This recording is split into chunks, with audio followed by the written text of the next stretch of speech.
আসসালামু আলাইকুম, কেমন আছেন সবাই? আমি পাবদা মাছ দিয়ে আলু ভাজি করব। আজকে রেসিপিটা সেই মজার হবে। রেসিপিটা হলো স্টিক না করে উপর দিকে ধাক্কা দিবেন না, ভালো করে দেখবেন। খুব মজার একটা রেসিপি। তো মাছগুলো ভালো করে বাইজে ফ্রিজ থেকে মাছ বাই করে লবণ দিয়ে আগে খইছে, তারপরে ধুইয়ে তারপর হলো মশলা দিয়ে মাখায় মুখায় তেল দিছি, তেল দিয়ে তেলটা গরম হয়েছে, তারপরে মাছগুলো দিছি। মাছটি বাইজে আলাদা রাইখে দিলাম, দিয়ে ওই তেলের মধ্যেই আলু পেঁয়াজ কুচি কাঁচামরিচ দিয়ে দিলাম,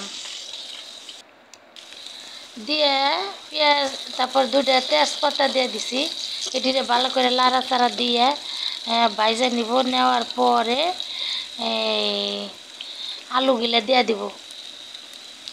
তারপরে বাটা মশলা দিলাম। আমি সব সময় হাতে বাইটে তরকারি রান্না করি, সব ধরনের জিরা দিয়ে বাইটে রাইখে দিই ফ্রিজে।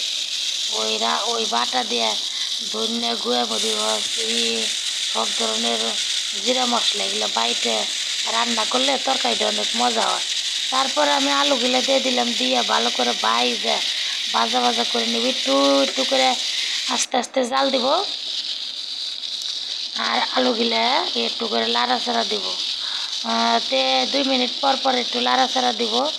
তে আমার ভিডিওটা কোথায় থেকে দেখছেন, কে কোথায় থেকে দেখছেন, যদি ভালো লাগে লাইক কমেন্ট শেয়ার দিয়ে আমার পাশে থাকবেন, আর ভিডিওটা পুরাটা দেখবেন দয়া করে। তে এই যে মাছগুলো দিয়ে দিছি আমি, দিয়ে তারপর লাড়াচাড়া দিয়ে আবার ঢাকনা দিয়ে ডাইকে দিব। 2 মিনিট লো আছে এভাবে জাল দিব ঢাকা দিয়ে।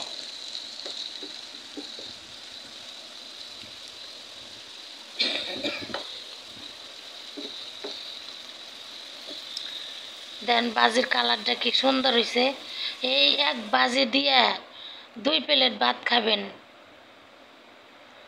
তে বিকেলবেলা সারাদিন তো অনেক গরম ছিল, গরমে আর ভালো লাগে না। বিকেলে আবহাওয়াটা এত সুন্দর হয়েছে, হালকা হালকা বাতাস, ভালোই বাতাস হয়েছে বাতাস।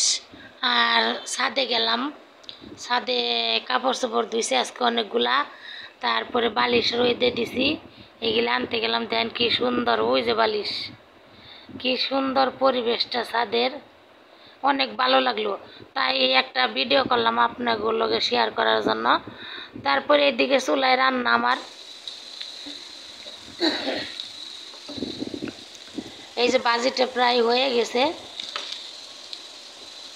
আলু ভাজিতে অনেক তেল লাগে, তেল বেশি দিলে ভাজি মজা হয়, নাইলে ভাজি মজা হয় না। আমার মেয়েরা তো ভাজি খুব পছন্দ করে, স্কুল জীবন থেকেই ভাজি দিলে ওগো আর কিচ্ছু লাগে না। ডাউল আর ভাজি সেই সেই মজা। তে এই যে রান্নাটা শেষ। সবাই ভিডিওটা দেখে কেমন লাগে লাইক কমেন্ট শেয়ার দেওয়ার পাশে থাকবেন। আল্লাহ হাফেজ।